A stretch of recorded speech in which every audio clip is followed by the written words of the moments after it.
Halo teman-teman, selamat datang di Sudut Koma. Gue Nobi Kurniawan dan hari ini gue mau ngebahas satu buku yang bikin nyesek lagi.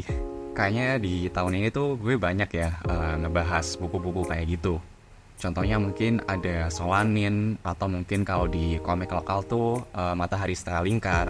Nah, buku yang akan gue bahas kali ini itu merupakan kelanjutan kali ya dari pembahasan buku-buku yang bikin nyesek gitu. Yes, dari judul bukunya mungkin kalian udah tahu gue kali ini mau ngebahas White Knight-nya Fyodor Dostoevsky. Gue pertama kali tahu tentang buku ini tuh dari salah satu icon kali ya kalau kita ngomongin booktube in general, yaitu Jake Edwards. Nah, dia tuh sempat ngebahas buku satu ini di video di YouTube-nya. Terus ada juga yang dia ngebahas di Reels. Dia tuh nyebut kalau buku satu ini, White Knights, merupakan salah satu buku yang devastating gitu. Dan problemnya di sini adalah kalau kalian ngebahas buku atau nyaranin gitu sebuah buku ke gue dan kalian nyebutin kalau bukunya tuh sad banget dan depressing mungkin atau bikin kalian nangis, well that's my cup of tea. Gue suka banget buku-buku yang seperti itu. I don't know what that says about me. Tapi ya somehow kalau kalian melabeli sebuah buku seperti itu, gue akan jauh lebih tertarik sih untuk kepoin bukunya dan ya termasuk buku satu ini. Nah, Jake Edwards sendiri tuh minat atau tertarik untuk baca White Knight sendiri gara-gara dia ngelihat satu tweet yang ngomong kalau you think you know love until you read Dostoevsky White Knights. Itu hard sell banget kan, dan setelahnya gue langsung beli bukunya, dan setelah bukunya datang pun gue langsung baca gitu. Setelahnya gue ternyata suka banget sama buku satu ini, dan ya kali ini gue akan ngebahas buku White Knights karya Dostoevsky ke kalian. Nah, pertama-tama seperti biasa gue akan bacain sinopsis singkat tentang buku satu ini. Tapi karena blurb di belakang bukunya tuh nggak ada, jadinya mungkin gue mau pakai deskripsi yang diomongin sama Jack Edwards tadi kali ya. Karena buku satu ini tuh tipis banget, cuma 100 halaman, sekitar 100 halaman. Dan gue takut kalau gue bikin blurb sendiri gue akan nge-spoil isinya. So ya, untuk setup singkat ceritanya, White Knight sendiri menceritakan tentang dua tokoh, seorang laki-laki dan seorang perempuan. Yang laki-laki kayaknya nggak ada namanya, jadi dia pakai sudut pandang orang pertama, sama kayak buku Dan Angin Pun Berembus yang udah gue bahas sebelumnya. Kemudian satu tokoh lain adalah tokoh perempuan yang bernama Nastenka.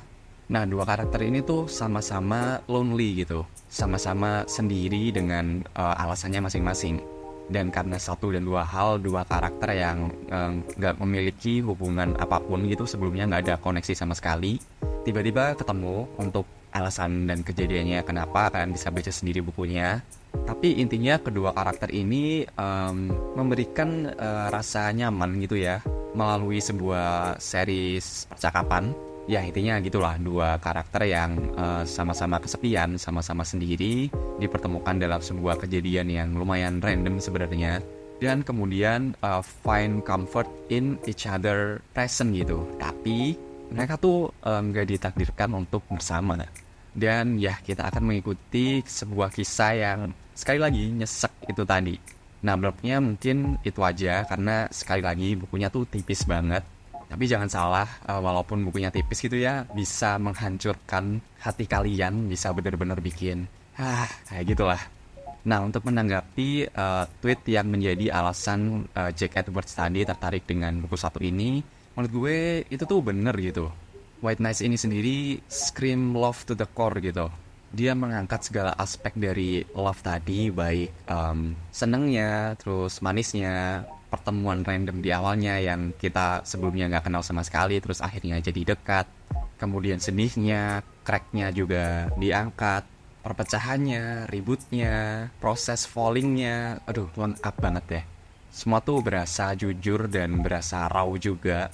Messy terus ya lengkap lah.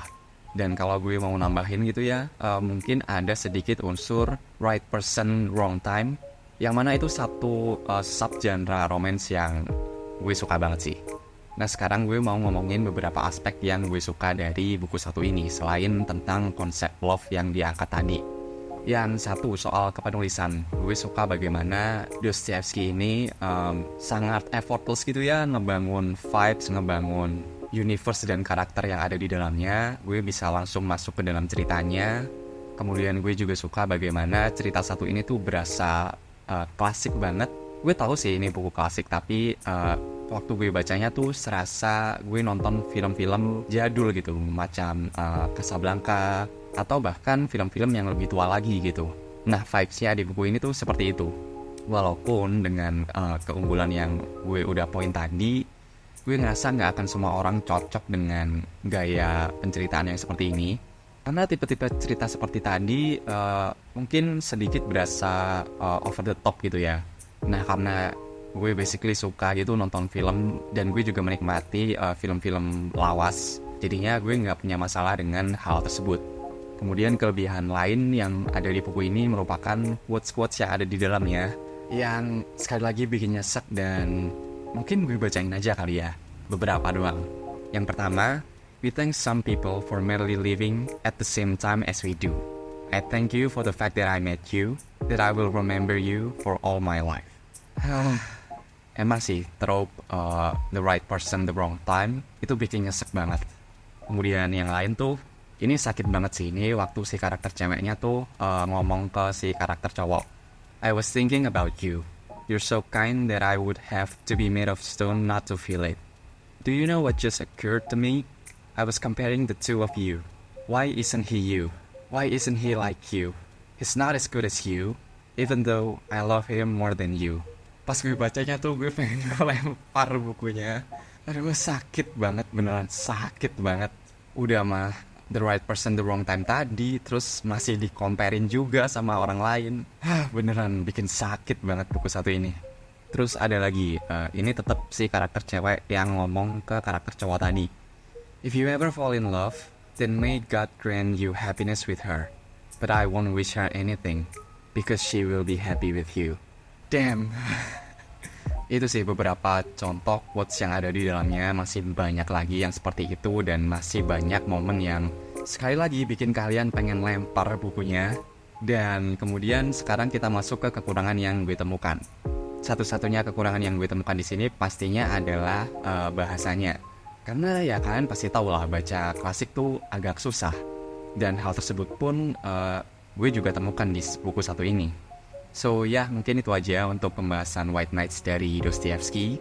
Sorry banget kalau kesannya gue highly praise banget buku satu ini, tapi nggak berbanding lurus dengan kedetailan pembahasan gue, karena sekali lagi buku ini tuh tipis banget. Gue sih pengen kalian langsung nyemplung aja ke bukunya, biar kalian merasakan apa yang gue rasakan gitu. Apalagi sekarang udah akhir tahun kan, udah sering hujan deras. Wah, cocok banget sih bacaan satu ini. Moodnya biar semakin depressing. So ya, itu aja. Seperti biasa, terima kasih sudah dengerin. Gue Nobby Kurniawan, dan sampai jumpa di halaman selanjutnya. Thank you.